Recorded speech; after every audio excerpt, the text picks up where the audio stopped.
지금 굉장히 중요한 사안을 지금 굉장히 그동안 좀 묻혀져 왔었는데 새로운 또 의혹이 제기되는 상황에서 중요한 사안을 좀 말씀드리기 일보 직전입니다.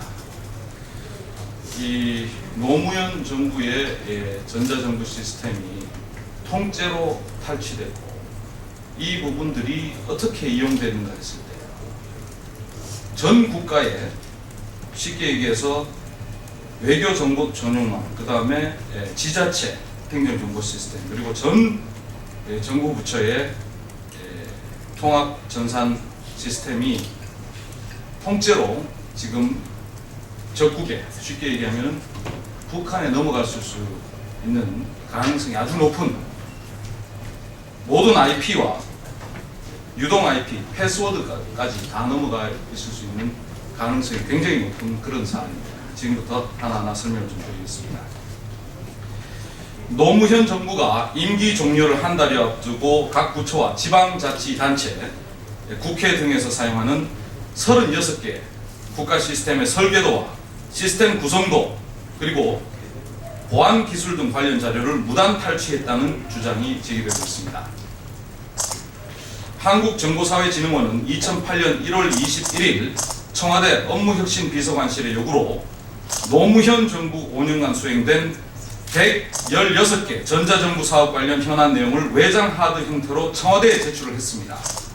이 부분을 잘 들으셔야 됩니다. 이것을 제출하기 위해서는 해당 부처 장관의 승인을 받아야 합니다. 안 그러면 불법입니다.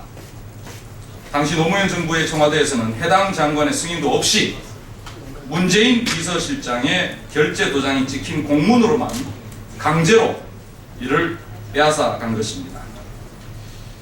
진흥원이 노무현 정부 당시 청와대가 빼앗아 간 자료는 120기가의 외장 하드 형태로 그 안에는 아까 말씀드린 대로 국회 보안관제 시스템 등 입법부를 비롯해서 정부기관 모든 자료를 통합관리하는 정부통합전산센터 그리고 전 부처의 업무관리 시스템인 온나라 시스템 그리고 지자체의 재정 및 행정정보 시스템 그리고 외교까지 포함이 됩니다. 외교정보 전용망 등 국가의 모든 정보가 다 포함이 되어 있습니다. 또 가장 심각한 문제는 전자정부의 구축에 대한 설명과 또 해당 기본 표준안부터 시작해서 그 설계 시스템의 약점이 무엇인지까지도 모두 알 수 있도록 다 들어가 있는 것입니다.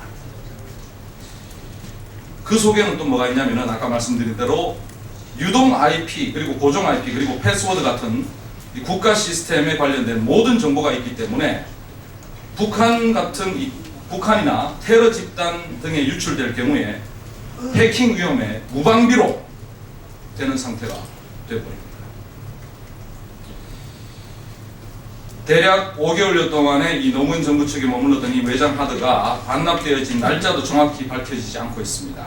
외장 하드라는 게 속성상 복사를 해도 외장 하드 잘 아시죠? 복사를 해도 표시가 안 나기 때문에 대략 5개월이라는 이 기간 동안 이 자료들이 어디에 가서 또 어떻게 사용됐는지 아무도 모릅니다.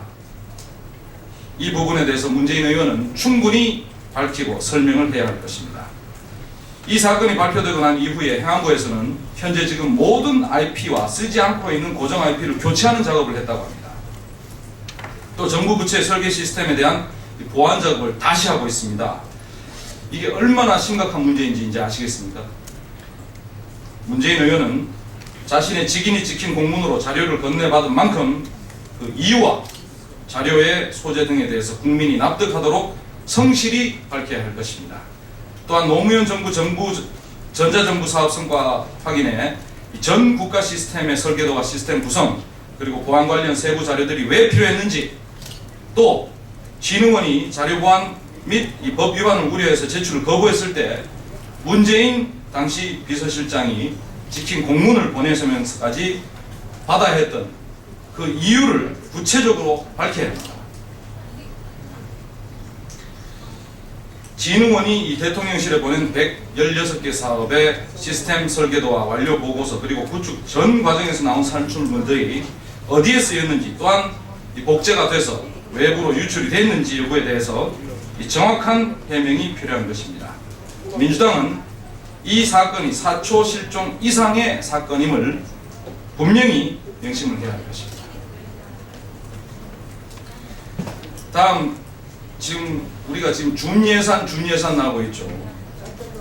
정말이지 이 준예산은 말이죠, 여야 상생은 고사하고 공멸의 길입니다. 그 이유를 한번 설명해 드리겠습니다. 2014년도 내년도 정부 예산안이 국회로 넘어왔습니다만 올해도 법정 기한은커녕 연내 처리조차 지금 불투명합니다. 상임위에서는 예산 심의도 시작도 못했고 기획재정부는 12월 중순까지 예산안이 통과되지 않으면 준 예산을 짤 계획이라고 밝히고 있습니다. 정부 예산은 단순한 이 가계부가 아닙니다.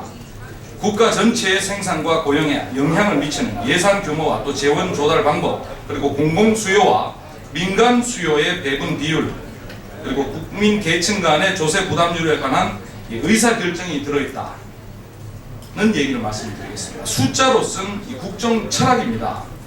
그런데 이것을 준 예산으로 한다는 것은 현재 모르쇠로 일관하고 있는 민주당의 태도는 준 예산의 이 심각성에 대해서 제대로 잘 알지 못하는 것 같아요. 무지를 드러내고 있는 겁니까? 준 예산은 꼭 막아야 합니다. 준 예산이 현실화되면 대규모 해고와 사업 중단이 불가피합니다.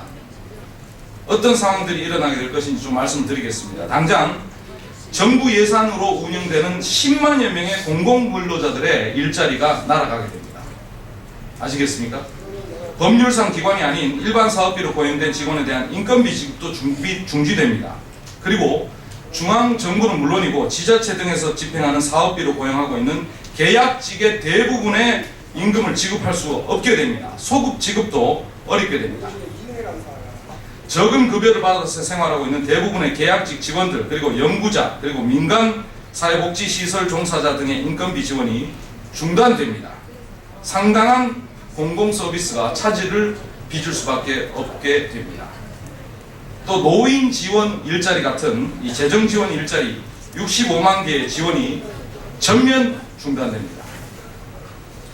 취업 성공 패키지 등 고용 지원도 완전히 중단됩니다. 의무적 지출이 아닌 재량 지출 사업은 전면 또 중단됩니다. SOC 사업, 산업 지원, 양육수당 지원이나 실업 교육 등의 지원 지급이 완전히 중단되게 됩니다. 이러한 엄청난 파급 효과 때문에 지난 50년 동안 준 예산이 편성된 적이 없는 것입니다.